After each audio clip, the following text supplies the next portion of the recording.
Bonjour à tous et bienvenue sur boursicoté.com pour cette nouvelle analyse technique Forex et matières premières avec une paire de devises euro-dollar qui valide donc la poursuite de son mouvement haussier puisqu'après l'impulsion ici que nous avions eue sur la bande de Bollinger supérieure, on est revenu ici chercher la moyenne mobile 20 exponentielle qui a plutôt agi ici comme zone de support malgré une première intention ici de cassure avec donc un test de cette zone des 1.1110.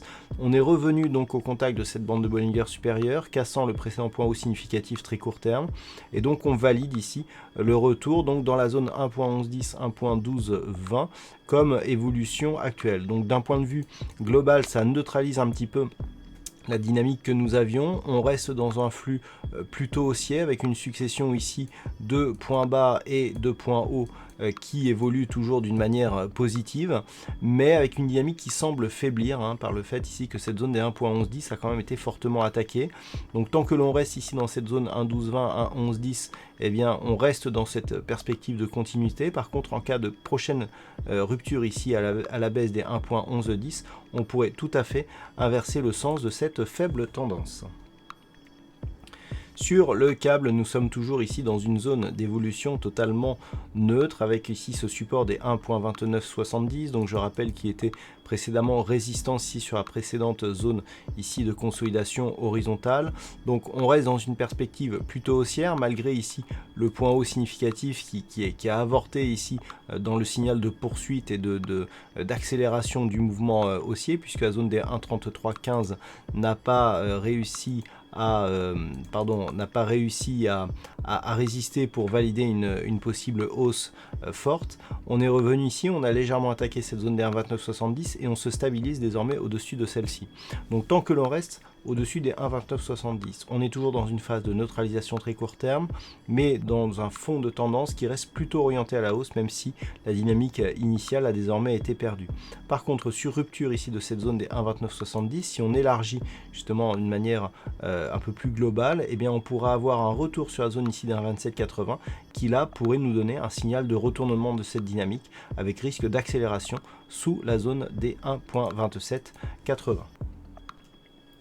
Sur l'or, nous avons une configuration qui tente à invalider ici la zone horizontale des 1550 $ l'once. Cette zone qui, semble-t-il, n'est plus réellement significative, malgré le fait que d'un point de vue court terme, il semble que l'on s'appuie sur celle-ci. Alors, on reste dans une perspective plutôt haussière dans le sens où on a eu ici une forte impulsion et que la consolidation ici nous donne une stabilisation autour de ces 1550 $ l'once. Toutefois, on peut remarquer que le gap qui s'était ouvert ici, qui avait dans un premier temps ici agi plutôt comme zone de support, eh bien semble maintenant agir comme résistance. Donc pour l'instant, on n'est pas encore sur un signal de retour à la baisse, mais si les cours venaient à repasser une troisième fois, vu qu'ils ont déjà testé deux fois cette zone sous ici le niveau des 1550 $ l'once, eh bien on pourra avoir une accélération qui pourrait donc valider un possible retour ici dans ce range entre 1480 et 1550. Avec une zone ici d'objectif intermédiaire qui se trouve à 1515 $ l'once. Et puis enfin sur le WTI, suite au mouvement technique ici, eh bien on a validé une sortie de la dynamique avec des contacts répétés ici sur la bande de Bollinger inférieure et donc un objectif qui se situe sur la zone des 54.70 en cas de rupture ici du dernier retracement de Fibonacci à 56.56 $ le baril. Je rappelle qu'en cas de cassure ici de cette zone de retracement, nous avons une possibilité ici de retour d'une part vers cette zone ici des 54.70 mais surtout vers le support majeur ici des 51 $ le baril. Voilà donc ce que l'on peut dire sur cette analyse technique Forex et matières premières.